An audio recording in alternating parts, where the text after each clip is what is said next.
I might win. Like, I think based on what I know about the industry and what happened and how it was decimated and how little options there are, we deserve to win. But I think I might win. Hey, how you doing? Hey, what's up, Charlie? How are you? What's going on? I'm good. Nice to meet you. Nice to meet you. I'm Adam, and Cool. this podcast is about you. Cool. I love that. Thanks for having me. Of course. Cool. So it's about you and your journey in music. First off, congratulations on yet another Tony nomination. Thank you so much. Yeah, that's coming up on Sunday. I didn't realize that. It's like, Very soon. Away. Yeah. I know, a few days away. And the craziest thing about it is because of the pandemic, the last Tony Awards was less than a year ago. So if all goes well, right? Yeah, it was in September. Like they combined 2020 and 2021 Tony Awards in September. This just last September. So there's a slight chance that I might have won 2 Tonys within the course of a year. 1 year. Yeah, that'd be crazy. It's pretty crazy. Pretty crazy. So awesome. So awesome. But again, yeah, thank you so much for doing this. I'm super excited to watch the Tonys and see if you got another one. I mean, that's incredible. Yeah, it's going to be a lot of fun. And in between them, I won a Grammy. So, hey, it's been quite a year. Oh, I know. I want to talk to you about that as well. Quite a year for sure. Awesome. So born and raised in LA, is that what I read? That's right. Okay. Tell me about that. Where are you? I'm in Nashville now, but I'm originally from San Diego. I lived in San Diego for basically my whole life. It's been a handful of years in San Francisco. Working, and then back to San Diego, and then my family and we moved to Nashville about a year and a few months ago. Oh, okay, nice. Do you like it? I've never been. I've always wanted to go. I absolutely love it. Yeah. I mean, coming from California and just I was honestly like the most terrified I've ever been in my life. Like such bad anxiety. I'm like, are we making the worst decision ever? Yeah. And then I love it here. Absolutely love it. Yeah. So I love that. But it's different change of pace, but it's amazing. Right. That's cool. And, I was born and raised in LA, but I actually prefer New York. Okay. Well, that's even more fast paced. I know. Yeah. It's a lot more exciting. But yeah, I was born and raised in LA, and my parents are both musicians. My mom is a bassoon player and plays all sorts of woodwind instruments, and is a music teacher in schools and a classical musician primarily. And my father is somewhat of a jazz musician and plays organ and keyboard and a little guitar and banjo and accordion and all sorts of weird things. And the craziest thing is my house in Los Angeles, we have a pipe organ built into our house because my dad's it's wild. My dad's sort of like passion in general is being like a silent movie theater organist. So he accompanies silent movies on the organ like they used to do in the days before talkies, Yeah. So I grew up around that a lot. So yeah, parents are both musicians, and they didn't force me into music or anything, but I always just gravitated naturally towards wanting to explore and play and stuff. And luckily I was born into a family that was very supportive of that. And then when I was 17, that's so interesting. I moved to New York. Yeah. Wow. Okay. Real quick. I want to back up here for a second. Yeah. So the house you grew up in had an organ, tell me about how this works. So you said it's into the house, built into the house. Yeah. So what we did is we bought some property in the valley in Chatsworth, which is San Fernando Valley, slightly, in LA County, but like the suburb of LA. And they built like a small building in our backyard from the ground up to house this pipe organ. And so it's like a specific house for the pipe organ, but it also served as like a recording studio growing up and a rehearsal studio growing up. But the point of it was to set up chairs in there and pull down a projector screen and show silent movies. And the organ is installed in this building. And my dad would play the organ, and all the pipes are up behind a wall. And it's this crazy, huge instrument. Crazy. Yeah, that's it's very cool. Wild. Do they still live there? They still live there. It's all there. Organ is there. Everything's there. I was gonna say that if they sold it, that'd be such a bummer. Hopefully, they would sell it to somebody that also appreciated the fact that it's there. Yeah, there's very few of them left in the world. So this is definitely one of the last remaining operational silent movie theater organs in existence. It's pretty cool. That's incredible. So did he do that as a hobby, or was he doing that professionally as well? Well, somewhat professionally. I mean, the truth of the matter is, in the 20th and 21st century, the late 20th century, there's not a lot of work for a silent movie organist. Right. I don't know. Maybe he did like scoring or something from there. No, yeah. He just, he became a lawyer by day because he just really wanted to play silent movie music. That's just what he wanted to do. But obviously that doesn't make a ton of money. And so he became a lawyer. Okay. Smart move. Yeah. Oh, wow. Cool. Yeah. So you obviously grew up with music. What was the first instrument you learned? How old were you when you started playing? I started playing piano at age 3. Oh my gosh. Kind of crazy story. My parents discovered that I have perfect pitch very young because, That's yeah, awesome. at around age 3, I was able to recognize which notes on the piano were white or black. I didn't know anything about music theory, but I could like identify them based on their color with Huh. accuracy. And my dad also has perfect pitch. So it kind of runs in our family. My grandmother on his side had perfect pitch. So all that put together, they were like, oh, okay, he's got it too. It's running in the family. Doesn't know note names, but he knows colors because he's in preschool and he Uh-huh. can tell the difference.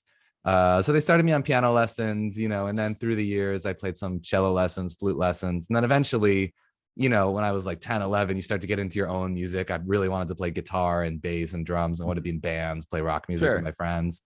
Yeah, and it just kind of all grew outward from there. You know, I developed an interest in playing brass instruments. I play a lot of woodwind instruments because my mom does. I play a little bit of a ton of different things, but my home is sort of still piano, Mhm. but I like to say instruments that have necks on them. So, you know, guitars, Right. bass, Sure. mandolin, ukulele, whatever it is, banjo, things with necks and frets, That's things with what necks. when you say you had perfect pitch, does like could you hear something and then go to the piano and play it?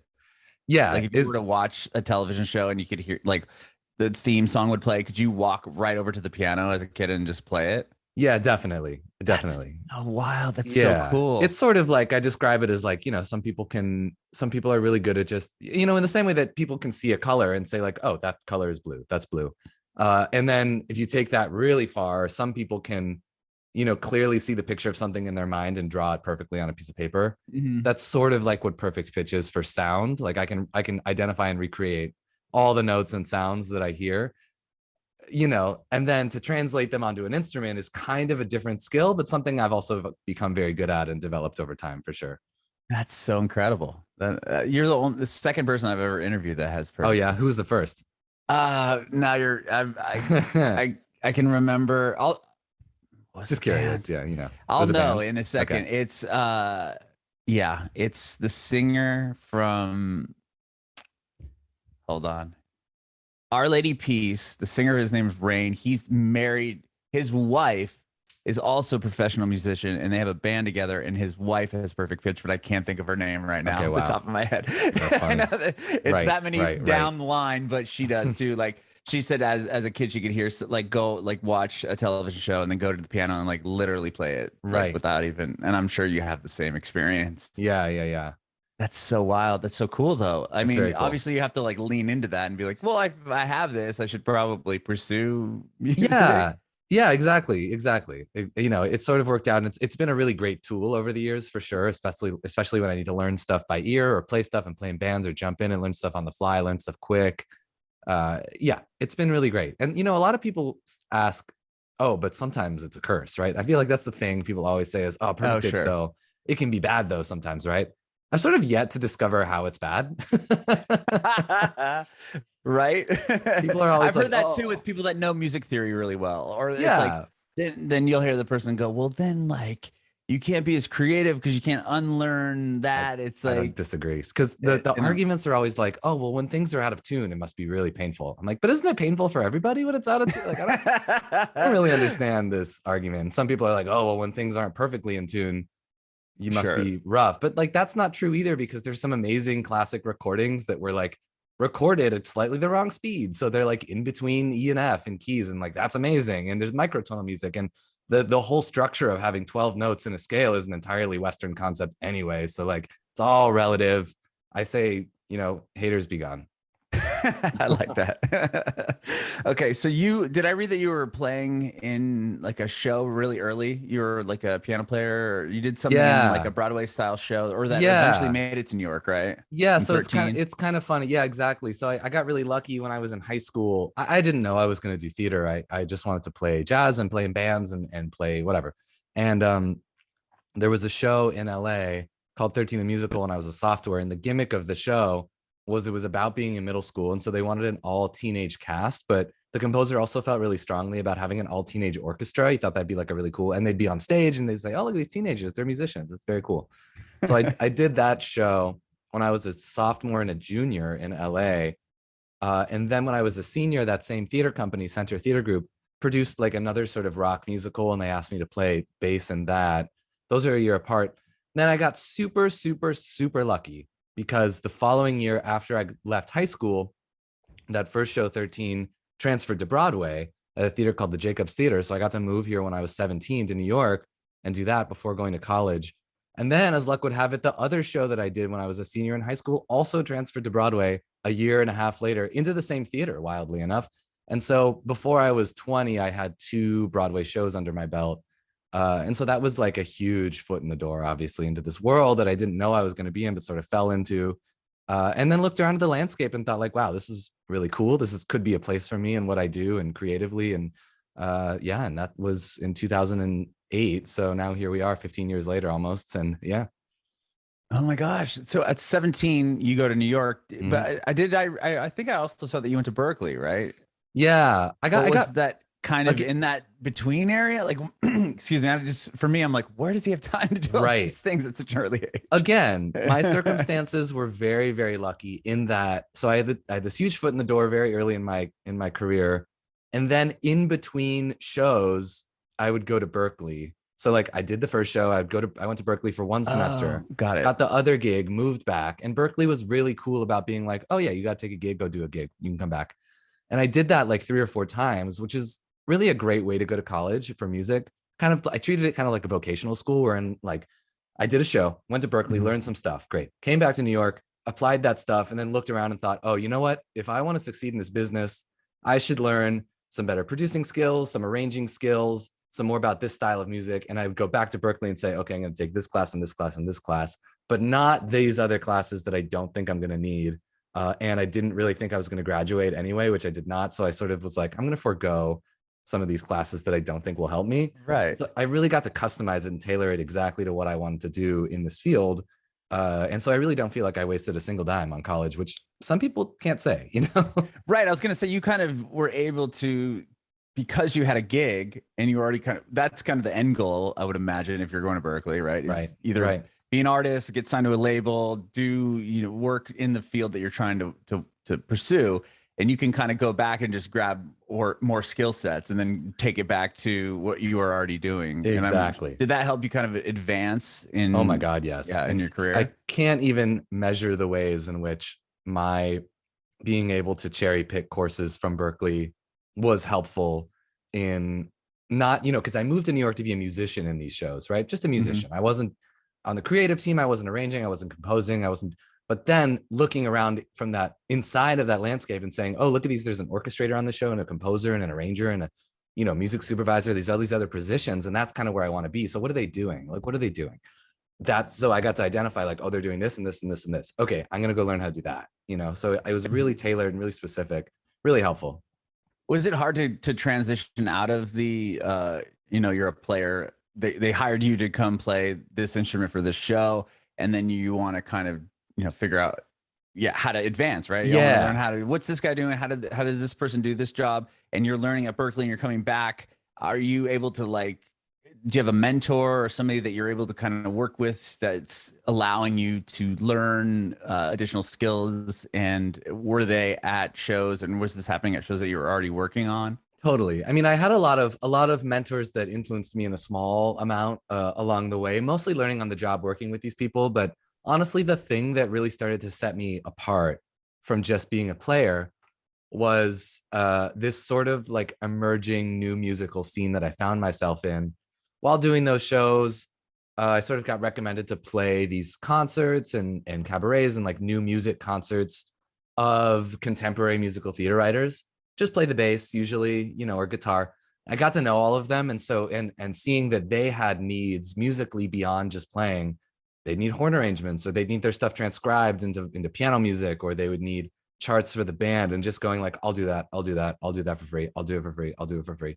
Just to begin to like plant seeds as people knowing me as somebody who could function more as just only not a side musician, who had creative chops in other ways and arranging chops and composing chops. And then the thing that really broke it open for me was I, have always loved jazz, and I've always loved large ensemble arranging and composing, big bands and orchestras and film music. And and big Broadway orchestras, of course, as well. And so I started a project of my own called Charlie Rosen's Broadway Big Band. And we play at 54 Below, like a Broadway cabaret here. And I've been doing it for years, but I first started doing it and I would call on the Broadway singing connections that I had made. And I'd take songs from Broadway shows and I would rearrange them and reimagine them for an 18-piece jazz orchestra. And we'd cram them all on stage and they would sing. And I got to really just practice my arranging chops and flex my arranging chops. And word sort of spread about that, and more other musical theater contemporaries of mine and you know, composers and music supervisors and arrangers and directors and choreographers started coming to check it out. And I would invite them to come see it. And it sort of served as both a showcase for me to be like, look, I can do this. And also a laboratory for me to really shed and practice those kinds of skills in a real world setting and learn from my mistakes, see what works, what didn't work. I would write stuff and musicians would get mad and I'd want to know why, you know, stuff like that. That sort of served as my lab for a long time, both as a calling card and something I love to do, a way to meet musicians. I met tons and tons of New York musicians doing that. So, you know, really like the thing people ask is like, what's the thing you did that sort of helped break you through? And it really was like, I came up with a thing to showcase myself, because I sort of realized, you know, people aren't going to come to you. You really have to go to them or be like, look, check this shit out. I can do right. this, you know? Yeah, that's what I was curious about. Like, how do you then prove to these other people that are in the industry, like, look, I know you might know me as the bass player and blah, blah, blah, but I can also do all these other things. I have all these other skill sets. Because I would imagine a lot of people in the industry can be like, oh yeah, I can do that too. It's like a lot of, yeah, sure, I can do that. But it's like, how do you prove that you can actually do it? And especially at that level. And when people are going to spend a lot of money on their album or their show, they sort of want to have a proof of concept. So I had all this stuff to prove for it. And then after I started doing that, you know, composers and people in the theater would ask me like, oh, can you know, arrange some songs for my album? Or like, can you do this one chart for my show? I have an off-Broadway show. And it just, you know, went upward from there. And I started to really get to know some people who are just working on Broadway all the time. Composers, you know, I've been working a lot with like some pretty more veteran composers in the last like 5 or 6 years. And they were really mentors. For example, I worked, so the person who wrote that show 13 is named Jason Robert Brown. And he did an adaptation of the movie Honeymoon in Vegas for Broadway. And he asked me to do a couple of arrangements for that, just a few. And so I was in a room with some other like really veteran people arranging like I was, and to hear my music against their music, you know, and have them go like, hey, you know, what would work a lot better is if you did X, Y, and Z with these horns, or if you did this string stuff here instead, it would really support the singer more. So lots of like learning on the job and working with the same people and just having them be like, hey, you know, this is great, but have you tried this? You know, so it wasn't really ever like one mentor, but just lots of creative feedback and constructive feedback from a lot of people over a long period of time. Okay. So when you're arranging something like that, you have the original piece of music, or you know how it was originally written, and you kind of just hear, okay, I think this section would be cool if the horns did this and that, and you're just kind of building, but you have to kind of, it's just, you're right on the money, because I'm like, it's something I don't know a whole lot about, and I'm just so fascinated by it. Here's the way I talk about it. That's insane. Like, if you get technical, like music, like it's just a different language for me than like 3 power chords and a punk rock song. So this is really what it boils down to. This is really what it boils down to. You know, we have these terms: arranger, orchestrator, producer. You know, they all share one thing in common. The skill of doing those things is hearing the unrealized potential in a piece of music. And so when you're doing that in a context professionally, it's your job to like be a vessel to support the vision of the original person's music, right? So a composer writes a song, a songwriter writes a song, you talk with them and they say, I'm feeling this vibe, I'm feeling this thing. And then you, as the arranger, producer, orchestrator, whatever you want to call it, you hear the unrealized potential based on years and years of listening and experience. You have this bag of tricks, you know, this vocabulary, and you say, okay, you want this. It's sort of this genre. What's what it is to have a really analytical mind to pick apart the genres and go like, what's the DNA of the genre that we're going for? What instruments does it use? What melodies does it use? What rhythms does it use? What chords does it use? You know, how advanced or simple, how loud, how soft, how thick, how thin, what colors. And that's really what it boils down to. And then the technical stuff, obviously, you need more and more technical ideas, the bigger the arrangement is and the more instruments you have. But on a conceptual level, it really is like hearing unrealized potential and being somewhat of a dramatist and going, okay, what contrasting parameters and colors can I use to bring out the full journey of this musical listening experience over time? That's what we do. That's so fascinating. It's so fascinating. And especially to be able to just hear and visual, and like you said, just see what's going on with sound is so crazy to me. Like, I love it. Just being able to break down one piece and then create a whole new adaptation of what it is. And I do consider it like draw. It is the metaphor I use a lot is drawing, wherein like somebody writes a song and they draw sort of like, you know, like a figure on a piece of paper, and then we're sort of like the Bob Ross, you know, of the sure. We're like, yeah, but this little cloud here and this tree and this, and we fill in the color. We're the illustrators, you know. We have a palette of sounds that we've developed based on what instruments are available or what, you know, sounds we want to use, and we just Bob Ross the song, you know. That's amazing. It's kind of what you did with the project you have a Grammy with, right? With you have the video game song, the 8-bit songs that are very like, and then you're able to build this whole beautiful arrangement around it. Right. And what's interesting about that is there are now kind of getting into two more global approaches to what it means to be an arranger, you know. So the sort of business approach is in a musical or a movie, or you're working on an album, somebody has a vision and you are there to honor that vision, and they have a goal. You see that goal, you help them achieve that goal. In a personal project of mine where I'm in charge, there isn't somebody necessarily telling me what to do. And so it's not just upholding the original vision, it's totally recontextualizing the vision, taking it out of its original context, coming up with a new idea for it, like a new seed. For example, we have a song called Still Alive from a game called Portal, which is sort of like an indie pop song. And I took it totally out of that context. And my seed of an idea was, well, what if Frank Sinatra had played this video game? What would that sound like? You know, so then we swing it. So I get to be really, really creative and playful, recontextualizing this music. And yeah, that's what that project is. And so it's kind of a crazy thing. This Grammy that we won, it's the third time a piece of video game music has ever been recognized in the Grammy Awards. And the first two times were connected with the releases of those games. You know, they're part of the soundtrack. Okay. This is the only time when a totally brand new arrangement, recontextualizing, reinterpretation of a piece of music from a video game has been nominated. This game came out 25 years ago. I was going to say, wasn't it on Kirby's Dream Land? Or it was like from Kirby, right? Super Nintendo, 1995. So it's not connected. The thing that's cool about it is it truly just honors the genre of video game music as a canon of music, as opposed to being specifically connected with the release of a game. So it helps bring legitimacy to the fact that we have like a great video game songbook of collective experiences through this body of work. The same way we have the Great American Songbook or film scores or Broadway scores. We have this body of work attached to this media that we grew up with. So now we can reimagine it and reinterpret it. Yeah, it's so cool. I was listening to a lot of those songs earlier today because I'm like, I wonder what, and I'm going through, and I'm fascinated by your choices of songs and games. Like you'll have, you know, like Super Mario Odyssey or like some Luigi kind of spin-off game that they had. Like, how are you finding these songs? Like, were they games that you played and were like, oh, that's a really cool song. Like, I like what that sounds like. And you kind of jotted it down or just, you know. Yeah, it's half and half. I mean, I grew up a big gamer. I had tons of Nintendo consoles. And as a musician, I was always like pretty keenly aware of what was going on in the score. And so it's half just songs from my youth that I experienced.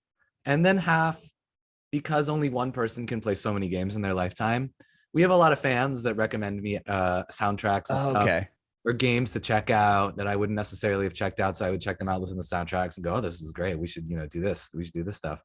Yeah, it's the fan base of video game music is so passionate in a way that I had no idea even existed before I started doing this. So they're very vocal with requests. And I have a channel on the 8-Bit Big Band Discord that's just for requests. So I always peruse that and go, oh, I didn't even know this game existed. How cool, you know? Okay. Because I was curious. Yeah, I was wondering how you found some of these. I'm like, Sonic the Hedgehog 3. I mean, okay. Not just the typical, like, you know, the Sonic song that if you play it, like, that's why I loved your going to like these deep cuts within each game. Which I had to check out recently because I didn't have a Sega growing up, so I had never played it. Oh, okay. I was gonna say I want to go on your Discord and throw out a suggestion. And maybe you've heard this one before. The Mike Tyson Punch Out, Nintendo Mike Tyson Punch Out. When you are going to fight the next bosses and you're like in the workout thing, Okay. there's like you're kind of running and your trainer's like helping you. I know It's exactly. it's like a transition scene. You know what I'm I talking know about? There's exactly. It that goes like, song there. Yes, that's a cool one. I know exactly what you're talking about. Has anyone done that one yet? No, but that's a really good idea, actually. Okay. That's a great idea. I love that theme. Awesome. That's so funny. That was the one I was thinking of. I was looking through. I'm like, does he do that one? That's like one that always has stuck out to me as a kid. Yeah, that's a great idea. That's a really good idea. And he's on the bike, right? He's on the bike. Yeah, he's riding the bike, and then you're like your trainer guy's in the corner. Yeah, yeah. That's a so great funny. game. Yeah, that's so cool. So what was it just love of video games and obviously a fun kind of thing that you put together with 8-Bit Big Band? Yeah, pretty much. I mean, so I was talking a bit about the Broadway big band, which I had been doing, and then it's actually I really love telling the story of the origin of the 8-Bit Big Band because it's very cool. I like took a vacation with my girlfriend to Japan in 2016 just for fun. Just for fun. We got an Airbnb in Kyoto, and on the same block there was this musical instrument store that had been open for like 300 years. I'm like, wow, that's cool. Wow, that is cool. They sell traditional Japanese instruments, and so I bought an instrument called a shamisen, which is like a traditional plucked string instrument. Kind of looks like a guitar, but the pick looks like a putty knife. It's like this big, and you hold it like this. Very cool. Wow. And I wanted to take a lesson in it while I was there. So I have a friend who plays in the 8-Bit Big Band now. Didn't exist at the time, but he plays a traditional Japanese flute called the shakuhachi, and he went there to study that. So I said, hey man, do you know anybody in Tokyo? I was going to Tokyo the next day that, does this stuff and might want to give me a lesson. And he said, yeah, absolutely. He hooked me up with a friend of his. I went to that guy's apartment. We had a lesson. It was very cool. We got along really well. And I saw that he had this really obscure video game music soundtrack on his floor from a series called Ganbare Goemon, which only one entry came out in the United States of. Okay. And I'm for the N64. And I'm like, oh, I love Ganbare Goemon. Like, oh, and he's like, oh, do you like video game music? And I thought, I guess I've never really said this out loud, but like, yeah, I mean, I really do. Excuse me. Yeah, I really do. And so he said, okay, let me give you something. And he gave me a copy of his album. And his album is all video game music arranged for traditional Japanese ensemble. So like classical Japanese music, but they play Mega Man and all this stuff. Like listening to it on the plane home, like, man, this is so cool.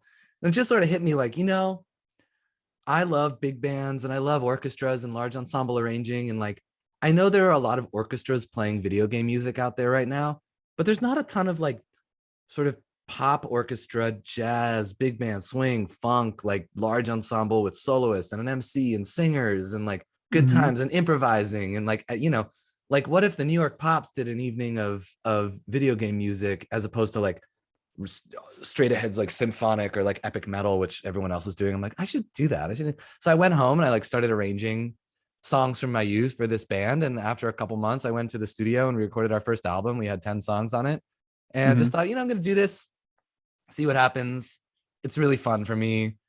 I just love this music. And I posted videos of it on YouTube and they really just blew up in a really cool way. And as it turns out, I tapped into this huge existing fan base and scene, especially on YouTube for video game music covers.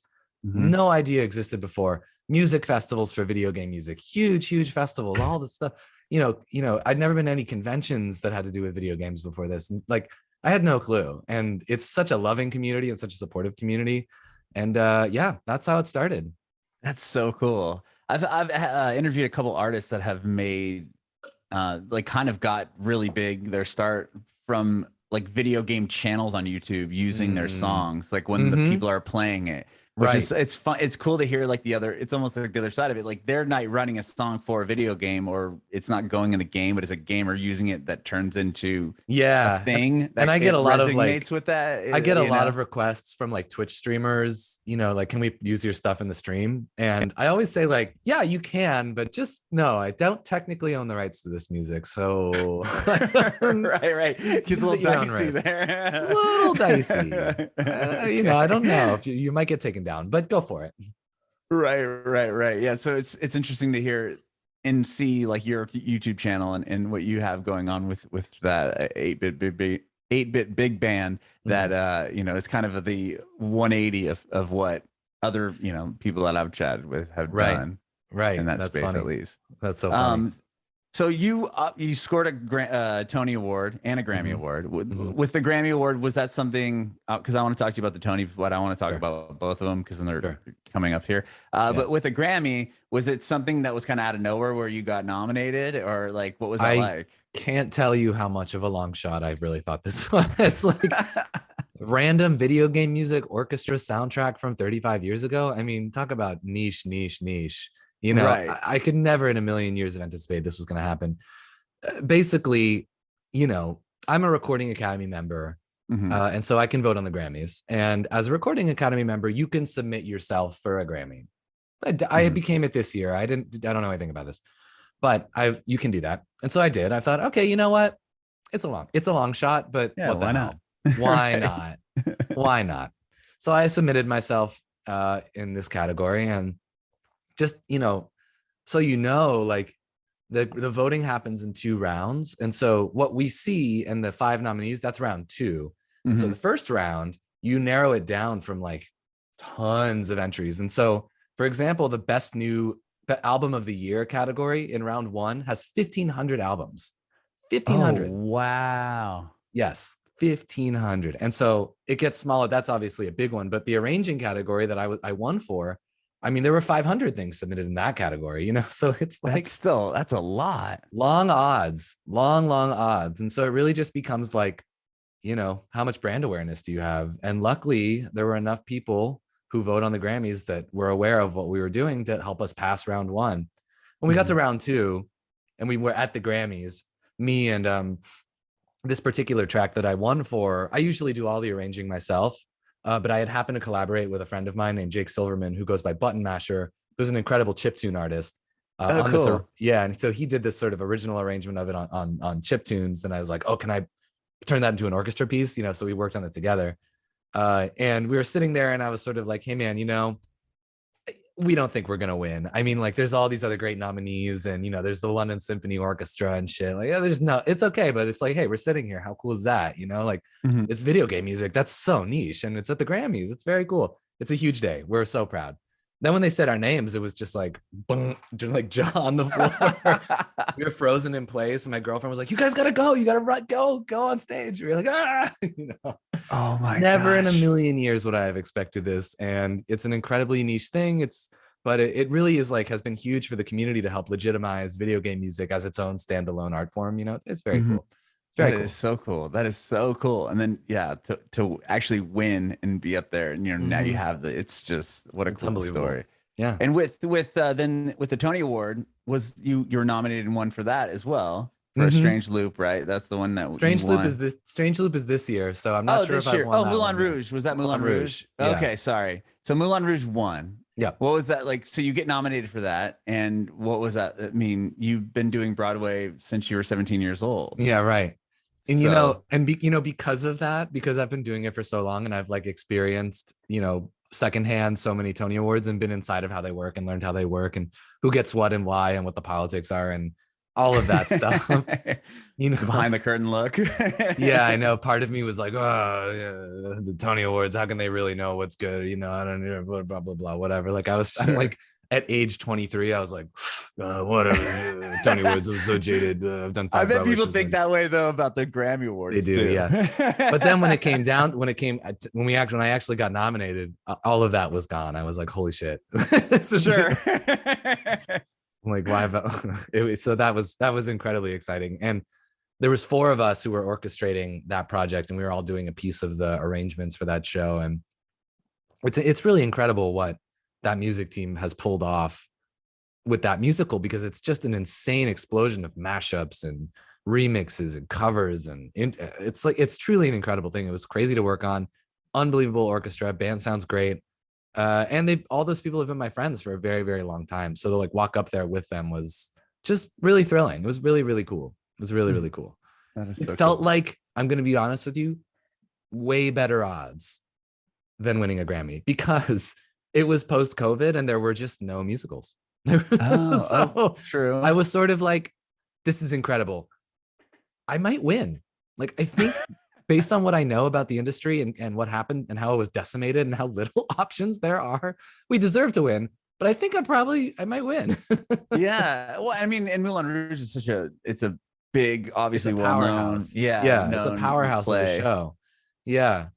And the funny So, thing about orchestrations as a category is sort of like if a show starts sweeping the Tonys, if they're giving it Tonys left and right, generally these sort of smaller design awards like sound design and orchestration and lighting design, it just sort of is a pattern that they'll also get those if they're going to sweep anyway. So they will. I figured that maybe it'd go the other way. Like, they've won too many. We're not going to give them these. No, it's kind of a funny thing. I mean, I think it's a result of the fact that like even during normal times, not just COVID, there just aren't that many shows. There's only, let me see. I'm going to Google search right now. How many Broadway theaters are there?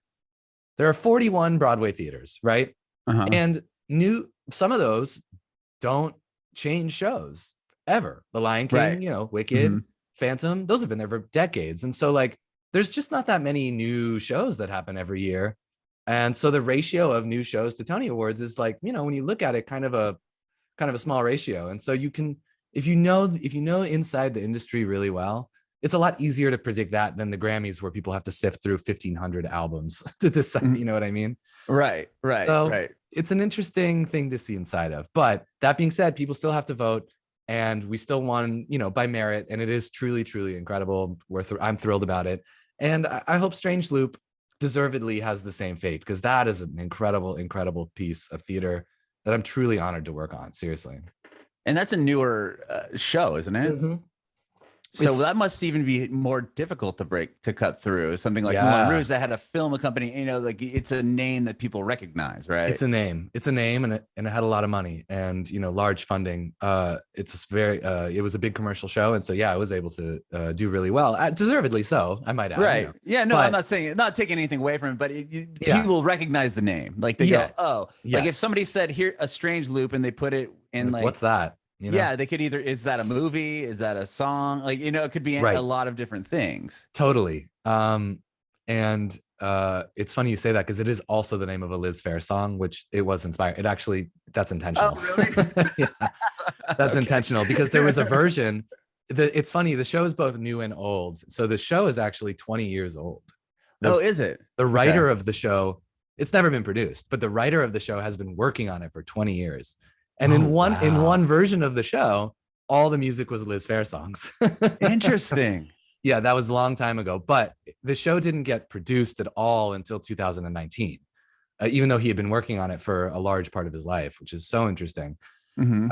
And it's one of those shows that like, it just doesn't fit into any molds. And the writer of the show, whose name is Michael Jackson, but not the Michael Jackson, his name is just Michael Jackson. It's like semi-autobiographical. And in the show, the main character is named Usher, and he is an usher at the Lion King, which in real life, Michael was an usher at the Lion King. So it's like semi-autobiographical. Oh, wow. There's no longer Liz Phair songs in it, but her spirit sort of like lives on through it. But it's a show that really like tells its truth so honestly and without compromising any language or content in a way that just makes you go like, yeah, this is what the theater needs. But me as a jaded, theater person, 2019 was like, oh, I love this. This show's great, but it'll never go to Broadway. Nobody would take a chance on this weird show.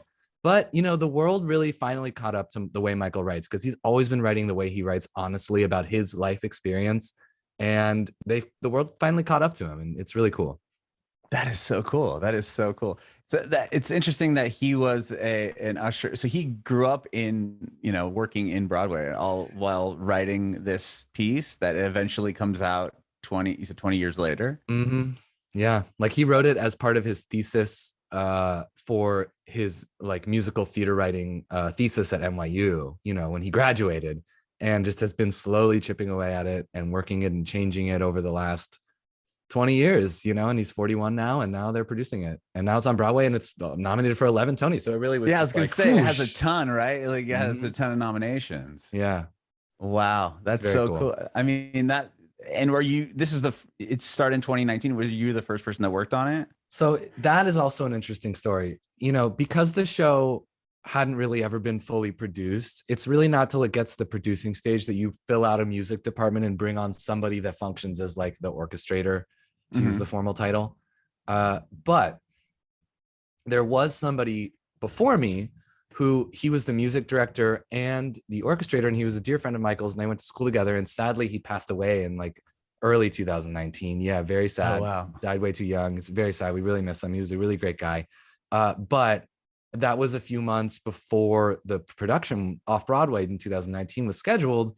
And the director of A Strange Loop also directed a show that I orchestrated called Be More Chill, which was in 2019. Okay. So during Be More Chill, he was sort of like, hey man, we're scrambling. Like, do you think you could fill in on this show? We really need you. I think you have the right vocabulary. You know, the person before you sadly passed away and was ill. I'm like, oh man, well, of course, obviously, I'm happy to help. And so it's a tragic reason why I got offered the job, but I'm so glad I did, because it's really like, really a game-changing show. Really, I really love it. And I'm rarely this like explicitly enthusiastic about like loving a show, but man, I love this show. That's so cool. Well, I mean, with 11 nominations, I hope you guys sweep it through. Fingers crossed. Incredible. Fingers crossed. Yeah, that is so cool. And you also did, you scored a film too here today with Billy Crystal. Yeah, that was cool. Over the pandemic, we shot it in 2019, and then the pandemic happened. And so, normally scoring a film is a very fast and aggressive process, but we got to really take a year's worth of time because of that. Yeah. But yeah, it was very cool. An indie film with Tiffany Haddish was the lead, opposite of Billy Crystal, and that was so fun. It was a great time. He's great. Was that the first film that you had, like a big budget film like that, you had a chance to score? It was, yeah. I had done some indie films for my friends and things here and there, but that was the first time that sort of a more legitimate production had sort of taken a chance on me after floating around in theater for a long time and scoring stuff in theater. I scored some plays, and things like that. But I got the connection through a composer named Mark Shaman, who I've been working with, and Mark scores Billy's films. He's been scoring Billy's films forever. He scored When Harry Met. Let me just confirm that. Yeah, he scored. I'm going to just confirm before I say that. No worries. I'm like 99% sure. Yeah. Yeah, he scored. Wait.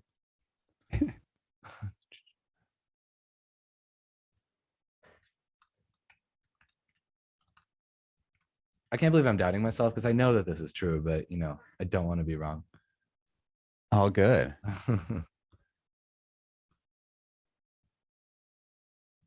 Isn't the internet like, I love how it's so like, you're just like, let me just double check. Like, 5 clicks later. I know. I'm going to fact check. I'm going to fact check myself. That's so good. Yeah. Mark Shaman. I love doing interviews this way as well. Yeah. Why not just figure it out? Yeah, exactly. But yeah, Mark Shaman scored When Harry Met Sally and a lot of the Nora Ephron movies, but he's also he composed Hairspray and, Catch Me If You Can and Charlie and Chocolate. Like he's a Broadway guy, but also did a lot of films, does a lot of films. So Billy was like, hey, I have this indie film. It's got kind of a limited budget. Would you be interested in scoring it? And he was like, I don't think I have time, but you should use this young guy. He'll do it for you. So that's how I met him. That's amazing. Yeah. Is it something that you're interested in doing again? Or did you enjoy, because it was your first real big, big film, that you had the time to do it? Oh yeah. I loved it. I will absolutely do it again. It's funny, the difference between composer and arranger, or composer and producer. It's sort of like, if the composer is the architect, the arranger, producer, they're like the interior designer. The composer builds the whole scaffolding and builds the rooms.